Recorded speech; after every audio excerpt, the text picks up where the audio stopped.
What's going on, YouTube? Welcome back to another episode on the Life is Huncho YouTube channel. It's your boy, the one and only Hugh Huncho, man. And in this video, we are going to be talking about why most traders lose money when they're trading, right? Or why they can't really accept the loss when it happens, right? I'm going to be driving on my way to Sam's Club, so you guys are going to be tagging along, man. Look forward to the video.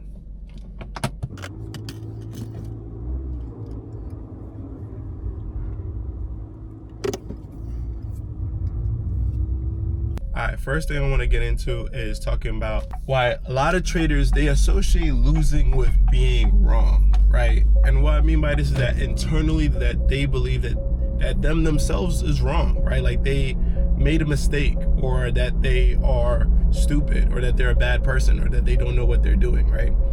I'm not as good as I thought, or that they need to prove that they was right.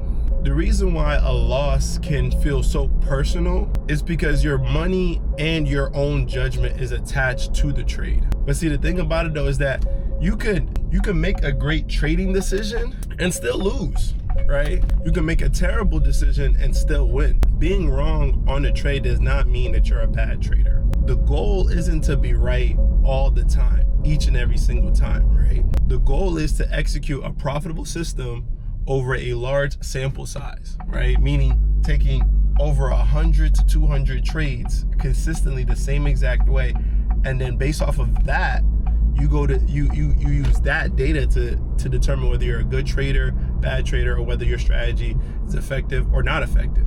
Your job as a trader isn't to predict every single move, right? Your job is to manage what happens when your decision or prediction is wrong, right?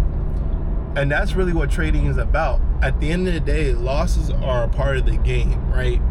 It's a numbers game. It really is. It's a percentage. If you think about it, Stephen Curry, even though he's the greatest shooter in the world, he really only has a 40% win rate, right? Which again, this is not a knock to him, but technically it means that he misses more than he makes. However, because he takes so many shots, right, the shots that he makes outweigh the losses or outweigh the misses, right? And that's how a lot of trading is, that you're gonna lose. It's eventually gonna happen. However, you should lose small enough and you should win consistently enough that those losses don't cripple your account. And sometimes what traders do, right, is that they try and do loss aversion, right? They want to try and avoid losing at all costs. And that's why losing $500 feels worse than making $500, right? Losing $500 feels worse than the feeling of making $500. Humans, we naturally like to avoid pain or the feeling of loss, right? So once money is at risk, we start making decisions based on avoiding pain instead of following our plan. And that's why someone can comfortably take profits very early, but somehow when they have a losing trade, they like to give it more room because you don't want to feel that feeling of loss. You rather feel the feeling of winning, even if it's small, than the pain of losing. You start thinking, let me secure this profit before it disappears, right? And then when you're losing, you start thinking, oh, let me give it some room because it could potentially come back. And then that creates the worst combination, right? Cutting winners early and letting losers run. Something else traders do, right, that shows that they can't accept the loss is constantly moving your stop loss, refusing to accept the information that the market is presenting and showing you. But what happens when you do that is that you almost start convincing yourself that the trade is gonna win, right? When you move your stop loss. Your stop loss is kind of like the brakes on a car. It's there to protect you. The accelerator is your enemy. Your brake is your friend, right? That's some advice that my dad gave me when I was learning how to drive. So your stop loss is to break you from crashing out, literally, right? So when you move your stop loss, you start convincing and creating reasons why you should still be in the trade, why the trade might reverse, right? Why they're trying to just grab liquidity and then reverse and go your way, right? In reality, you set that stop loss for a reason, whether it was at a lower low or a high or a significant level that you know that if it breaks that, it's probably going the opposite direction of what you're expecting. So moving your stop loss can probably hurt you more than help you. Before entering a trade, you should understand your entry, you should understand where your stop loss is going to be, and then you should also understand where your likely take profit will be, like where you're going to exit out of your trade. Whether that's in an hour, 15 minutes, a day, a week, you need to have those 3 things, right? Or at least have your entry and your stop loss prior to getting into the trade. You can move your take profit, right? If you see the trade is going more in your way, or if you see that there's other rooms or areas that you can exit, but your stop loss and your entry prior to entering is very important. So you start saying to yourself, oh, I'll move it another 10 pips, then another 10, and then another 10. Before you know, you got a 30 pip stop loss, and you was trying to risk only 200, but now you lost $600 on that trade. And if you get a bad entry point, right, the stop loss is an ideal thing to protect you, letting you know that, okay, if this hits this area or this zone, that means that the trade is probably going to go the opposite direction of what I've been expecting. So when you move your stop loss, you're not managing the trade. You're just trying to manage your emotions. And if you think about it, if you wouldn't enter the trade at the price that you're currently holding it at, right, why are you still in the trade? And then now, right, you just moved your stop loss, whether it still hit your stop loss and you took a bigger hit than you needed to, or it wicks your stop loss and then it starts going your direction. This is what inevitably leads to revenge trading, because you didn't accept that loss. You didn't accept that risk prior to getting into the trade. You plan to only lose 200, you end up losing 300. Now you feel as though that 100, you take that $100 loss that you wasn't expecting personal, and now you expect the market to give it back to you. And now you're chasing your P&L instead of chasing execution and quality setups. The moment your mindset switches from, I need to take my setup, I need to take the best setup, to I need to make my money back, or I need to dig myself out of the hole, now your mental game, your trading strategy has been compromised, right? Your psychology has been compromised.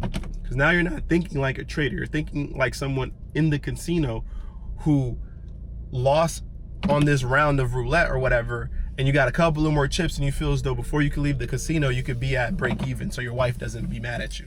For you to get to the point where losses don't affect you, you need to accept the loss before getting into the trade. You need to accept that, okay, there's a stronger likelihood that this trade will lose than win, so I'm okay losing this $200. I'm okay losing this $500.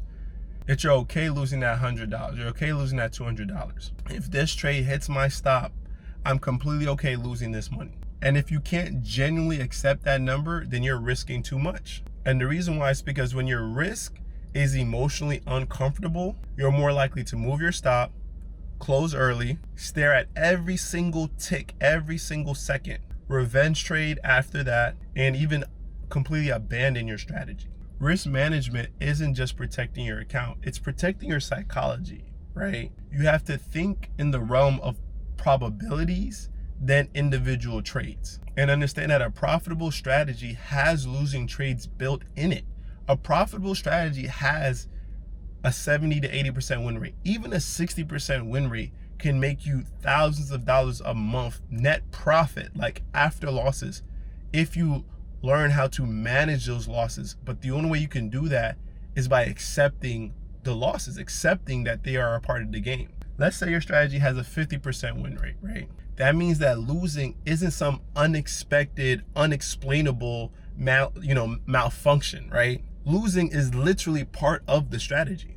You can take 100 trades, 50 can lose, 50 can win. And that can still be extremely profitable if your average winner is significantly larger than your average loss. So instead of judging yourself after one trade, judge yourself after 20 trades, 30 trades, 50 trades, or 100 trades. And also something else that will help is give yourself a different definition of what we considered a good trading day, right?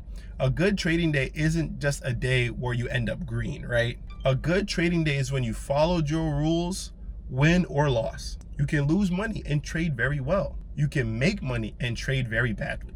But the distinction, right, is huge for developing consistency in what you're doing. So to recap, right, the goal isn't to learn how to never lose, right? That's literally impossible, right? That would be like Stephen Curry trying to learn how to make 100% of his shots, right? If you could do that, I will buy any NBA ticket, no matter how much it costs, right? That would be astonishing to see, but it's impossible.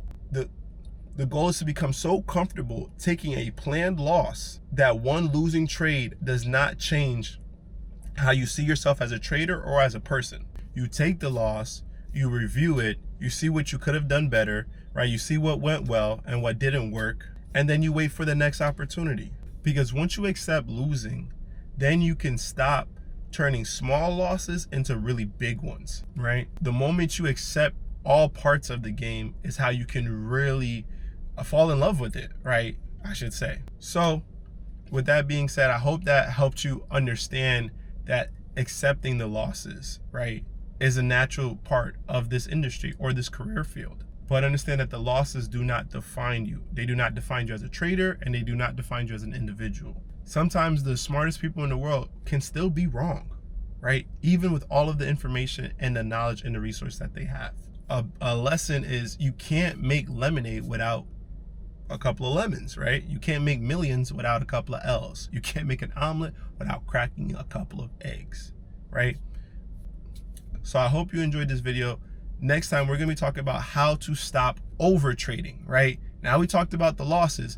What about for the individuals who are stuck to the charts and they cannot stop trading? They keep blowing accounts, putting money in, and keep trading, right? We're gonna talk about that in the next psychology video, so stay tuned for that.